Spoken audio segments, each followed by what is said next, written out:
అన్నా ఇప్పుడు దీన్ని ఏం చేద్దామన్నా? ఆత్మ అయితే బంధించాం కానీ ఇది మన వశం అవ్వాలన్నా, ఇది మన మాట వినాలన్నా ముందు దీనికి గంగాభిషేకం అవ్వాలి.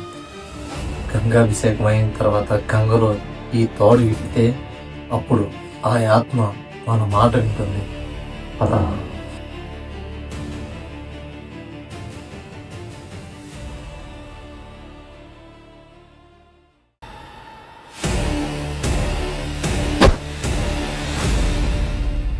అన్నా బొమ్మ ఓడే